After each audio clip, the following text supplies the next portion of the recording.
We just learned President Trump has arrived, of course, there at The Hague, making his way over in the Netherlands to that NATO summit. We're going to be tracking all of that in real time. President Trump touching down in Europe. But one of the things that he was doing while he was on the plane, on the crossing of the pond, as it were, was posting a series of truth socials, and a number of which included a collage of tweets, all regarding mass deportation and really focusing on specifically this domestic agenda. Rogan, I wanted to get your thoughts on this. Does it look like President Trump is trying to pivot and, or perhaps I should say, recenter, redirect his fire specifically at this domestic agenda of mass deportations?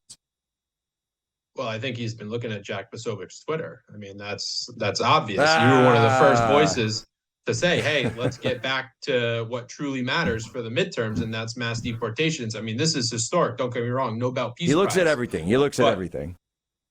Yeah, but we got to get focused. And I was just looking at his truth on the break, and he posted what Joe Biden did to this country can never be allowed to happen again, right? And I think that has something to do with investigations. You know, I don't want to get ahead of the DOJ here, but you know, the auto pen is one of the biggest scandals in U.S. history. What happened in the 2020 election is one of the biggest scandals in U.S. history. So the American people want justice for those types of initiatives, but the number one thing that trumps everything else is mass deportations, because it all comes down to the 2030 census. I know all your viewers know all about this. They didn't even need the illegals to vote. They just needed warm bodies in their districts to steal congressional seats, electoral college votes, and federal funding. So that's the most important issue that we got to get back to. And frankly, you know, I'm one of the, I guess, first or few people to say, hey, MAGA, let's all get back together. All right. Everyone had a day. Some people could dunk on each other yesterday. Some people could, you know, eat a little crow. All right, that's behind us. Let's get on to the next stuff. We need this movement versus the machine that has been destroying this country. So everyone come back together and let's get these mass deportations going. Well, and I think that's right, because at the end of the day, and I had people who were attacking me for saying this, I said, I actually do think this is a national security threat.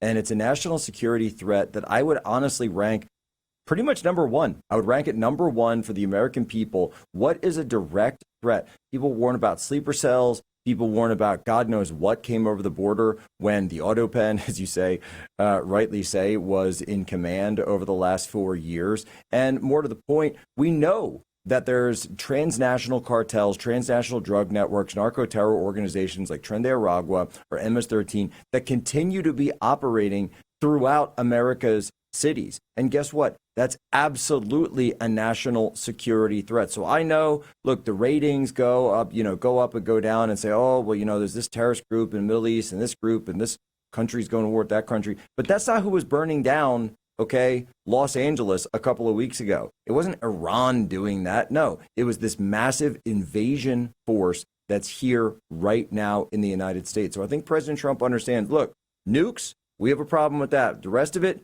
take care of it yourselves, because right here, we need to focus on the 20 or more. What do you think, Rogan? Is some people say 20, some people say 50. Where do you come down on that? I come down around 40, to be honest. We got 40, 10 million wow. fresh ones that we know about, right? Wow. It's probably 15. Yes. Okay. We probably had at least 20 before that. So yeah, I guess around 40.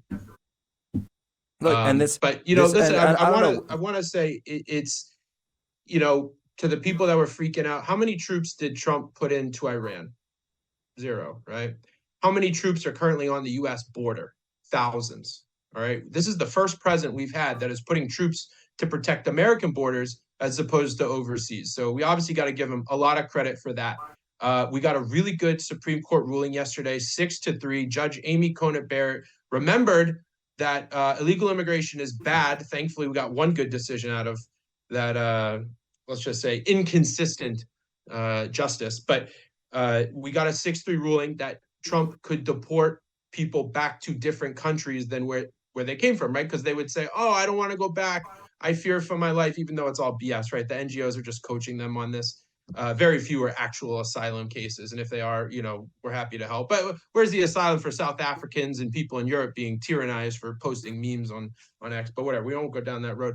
So 6-3 ruling. And then what does the Biden judge do the next a couple hours later, defies the Supreme Court. And then now we see Chad Mizell, the chief of staff in the DOJ, say this is an act of Article 3 insurrection.